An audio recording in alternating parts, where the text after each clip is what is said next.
Cooking lovers, welcome to our channel. ఈ వీడియోలో అటుకులతో దద్దోజనం చేశానండి. ఈ అటుకులతో చేసిన దద్దోజనం సమ్మర్లో మార్నింగ్ బ్రేక్ఫాస్ట్ లాగా ఉపవాసం ఉన్నప్పుడు చేసుకోవడానికి కూడా చాలా బాగుంటుంది.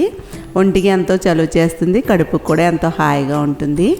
ఎంతో టేస్ట్గా ఉండే అటుకుల దద్దోజనం ఏ విధంగా తయారు చేయాలో వీడియోలోకి వెళ్ళిపోదామా.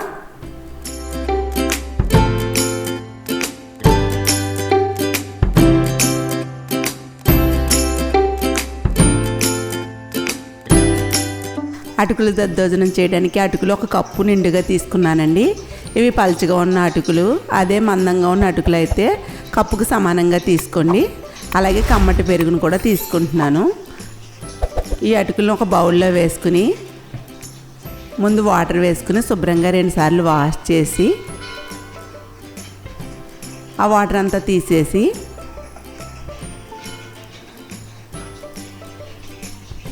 శుభ్రంగా కడిగి వాటర్ తీసిన తర్వాత మరలా వాటర్ వేసి ఒక 10 నిమిషాలు నానబెట్టుకుని ఉంచుకోవాలండి.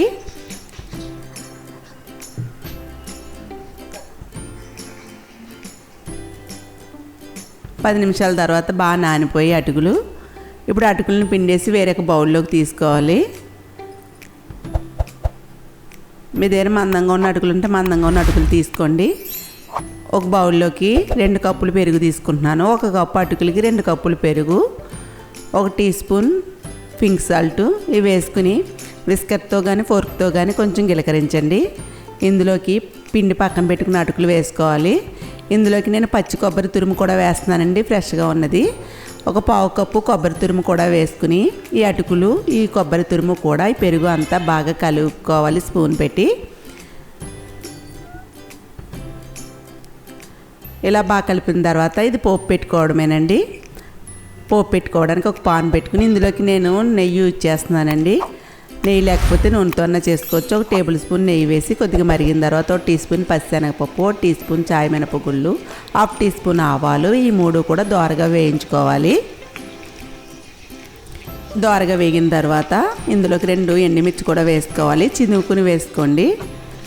ఇందులోకి 2 పచ్చిమిర్చి కూడా చిన్న ముక్కల కింద కట్ చేసి వేసుకోవాలి. ఇందులోకి 2 టేబుల్ స్పూన్లు జీడిపప్పు బద్దలు కూడా వేస్తున్నానండి. జీడిపప్పు బద్దలు వేయడం వల్ల తినేటప్పుడు టేస్ట్ బాగుంటుంది. ఇవి కూడా కొంచెం దోరగా వేయించుకోవాలి. ఇందులోకి ఫ్రెష్గా ఉన్న కరివేపాకు 2 రెమ్మలు వేస్తున్నాను. ఈ 2 రెమ్మల కరివేపాకు కూడా వేసిన తర్వాత కొంచెం వేగనివ్వాలి.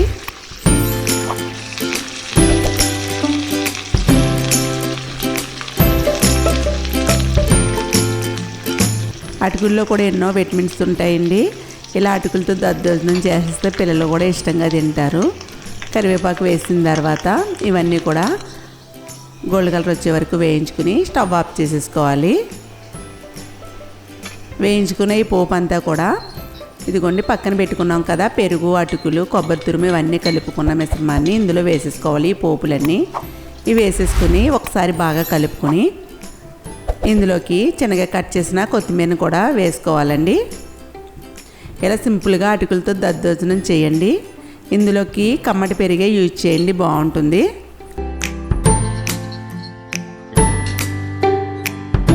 ఈ అటుకులతో దద్దోజనాన్ని మీరు చేసి ఏ విధంగా కుదిరిందో నాకు కామెంట్ చేయండి. ఈ వీడియో నచ్చితే లైక్ చేయండి, మీ ఫ్రెండ్స్కి రిలేటివ్స్కి షేర్ చేయండి.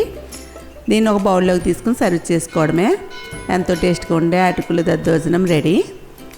ఎంతవరకు నా ఛానల్ సబ్స్క్రైబ్ చేయకపోతే సబ్స్క్రైబ్ చేసి నన్ను సపోర్ట్ చేయండి. బెల్ ఐకాన్ని యాక్టివేట్ చేయండి. నెక్స్ట్ వీడియోలో కలుసుకుందాం.